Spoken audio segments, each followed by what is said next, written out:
नमस्कार, स्वागत है आपका एक नई कहानी में। कहानी को बड़े ही ध्यानपूर्वक पूरा सुनिएगा। एक समय की बात है, एक गांव में दो दोस्त रहते थे। एक का नाम सोहन था, दूसरे का नाम मोहन। सोहन भोला था तो मोहन उससे भी ज्यादा भोला था। दोनों की मित्रता बहुत गहरी थी। दोनों हमेशा साथ साथ रहते थे। दोनों अनपढ़ थे, बस गांव में छोटा मोटा काम करके अपना गुजर बसेरा कर लिया करते थे। ना ही दोनों का विवाह हुआ था। सारे दिन हमेशा दोनों साथ साथ रहते थे। ना घर परिवार की चिंता थी, ना ही कमाने की, बस अपना पेट भर जाए उतना ही बहुत था। दोनों चौपाल में बैठकर लोगों से यूं ही हंसी ठहाके लगाकर अपने दिन काट लिया करते थे। दोनों के भोलेपन पर कभी कभी तो गांव वालों को तरस भी आ जाता था। गांव में बदलते समय के साथ साथ रेलगाड़ी का आगमन होता है। रेलगाड़ी का एक स्टेशन उनके गांव में भी बनता है। ये रेल सीधी उनके गांव से दिल्ली जाती थी। रेलगाड़ी की शुरुआत हुई ही थी तो लोगों को दिल्ली घूमने का बहुत शौक था। गांव का हर आदमी चाहता था कि वो दिल्ली घूम कर आए। एक दिन मोहन आकर सोहन से कहता है, सोहन हम भी दिल्ली घूम कर आते हैं। लेकिन सोहन कहता है, पैसे तो है नहीं, कहाँ जाएंगे, हमारा गांव में ही गुजर बसेरा होना मुश्किल है, फिर हम दिल्ली घूमकर कैसे आ सकते हैं, और हमें तो पता भी नहीं है दिल्ली घूमने कैसे जाना होता है, क्या चाहिए होता है। तब मोहन कहता है, अरे अरे इतना भी भोला मत समझ मुझे, पता है कल बगल वाले मिश्रा जी घूमने गए थे दिल्ली जाने के लिए टिकट लगता है। सोहन बड़ा भोला था। अपने घर जाता है। घर पर उसके भाई की कोई चिट्ठी आई हुई थी। चिट्ठी पर लगी हुई टिकट उतारता है और अपने दोस्त मोहन के पास पहुंच जाता है। मोहन से आकर कहता है, चलो दिल्ली चलते हैं, मेरे पास तो टिकट है,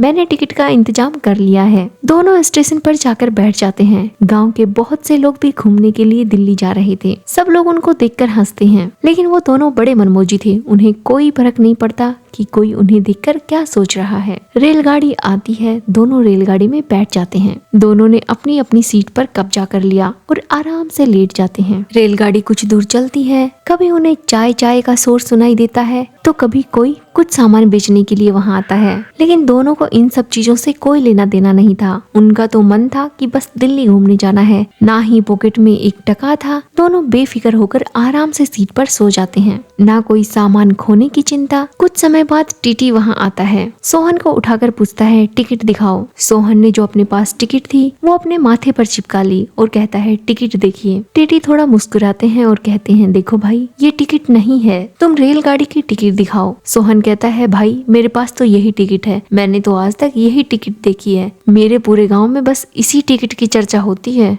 इसके अलावा मेरे पास कोई टिकट नहीं है। टीटी सोचते हैं, बड़ा मूर्ख आदमी है, चलो कोई नहीं, रेलगाड़ी में बहुत जगह है, बैठकर चला जाएगा, क्यों ही मैं इसके साथ बहसबाजी करूं। फिर वह दूसरी सीट पर पहुंचता है और मोहन को उठाकर टिकट पूछता है। मोहन सोचता है, इसने तो टिकट दिखा दिया है, अब मेरे पास कोई टिकट नहीं है। लेकिन मोहन को एक बात पता थी। मोहन अपना थोड़ा दिमाग चलाता है और कहता है, मैं तो बैरंग हूँ, जिसे मुझे लेना होगा अपने आप टिकट चिपका देगा और ले लेगा, मैं तो यूं ही मनमौजी बनकर जाऊंगा। टीटी मुस्कुराता है और सोचता है, ये दोनों तो एक से बढ़कर एक पागल हैं। बैरंग का मतलब होता था, पहले चिट्ठी यदि बिना टिकट के पहुंचा दी जाती थी तो चिट्ठी लेने से पहले उस पर टिकट चिपकवानी होती थी। उस टिकट का खर्चा चिट्ठी लेने वाला देता था। और मोहन ने ये बात सुन रखी थी तो उसने कहा कि मैं तो बैरंग हूँ, जो मुझे उतारना चाहेगा वो अपने आप टिकट चिपका लेगा। टीटी वहाँ से चला जाता है। दोनों दिल्ली पहुँच जाते हैं। दिल्ली पहुँचकर दोनों बड़े शहर की चकाचौंध में खो जाते हैं। इतनी भीड़, बड़े बड़े बसें जा रही हैं, लोगों का पहनाव भी अलग है। कोई सूट बूट में जा रहा है तो किसी ने सिल्क का सूट पहन रखा है, किसी ने साड़ी पहन रखी है। सब लोग बहुत ही अदब से रह रहे थे।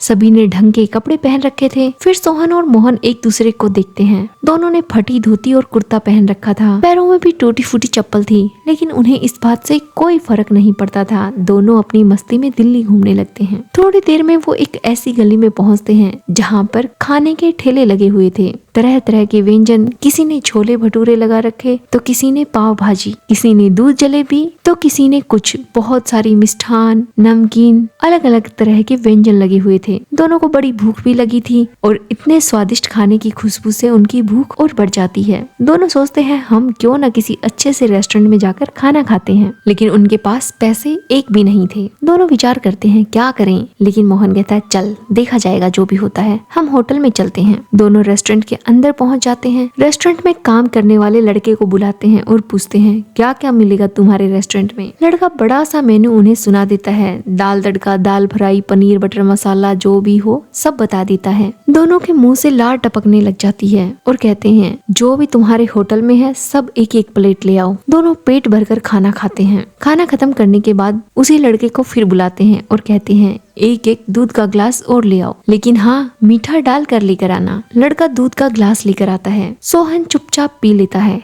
लेकिन मोहन कहता है नहीं नहीं ऐसे कैसे, इसमें तो थोड़ा मीठा कम है, मीठा और लेकर आओ। वह लड़का और मीठा लाकर मोहन को दे देता है। मोहन पहले दूध पीता है और ऊपर से सारा मीठा खा लेता है। उसके बाद जो होता है उसे देखकर सारे रेस्टोरेंट वाले अचंभित रह जाते हैं। दूध पीने के बाद उसके मन में पता नहीं क्या आती है, वो नीचे सर और ऊपर पैर करके दीवार के सहारे खड़ा हो जाता है। अजीब अजीब सी हरकतें करने लगा। रेस्टोरेंट के मालिक ने देखा कि दोनों लोग अजीब सी हरकतें कर रहे हैं, न जाने इन्हें क्या हो गया है। मालिक ने पूछा क्या हुआ महाराज, ऐसे क्यों कर रहे हो, लेकिन दोनों ने अपने मुंह से एक शब्द तक नहीं निकाला और ऐसे ही हिलते डुलते रहे। अब रेस्टोरेंट के मालिक ने सोचा खाने में तो ऐसी कोई गड़बड़ी नहीं हो सकती, दोनों ने आराम से खाना खाया था, लगता है इस दूध को पीने के बाद ही इसमें कुछ गड़बड़ी हुई है। रेस्टोरेंट के मालिक ने सारा दूध फेंकने के लिए कहा। जैसे ही रेस्टोरेंट के मालिक ने सारा दूध बाहर नाली में फेंका, पास वाली दुकान के मालिक ने भी उसी दूध वाले से दूध लिया था। उसे लगा मेरे दूध में भी कोई ना कोई गड़बड़ी होगी, अभी पुलिस आएगी और हमें उठाकर ले जाएगी, क्यों ना हम भी अपना दूध अभी फेंक देते हैं। ऐसे ही देखते देखते आसपास की 4-5 दुकानों ने अपना दूध नाली में बहा दिया।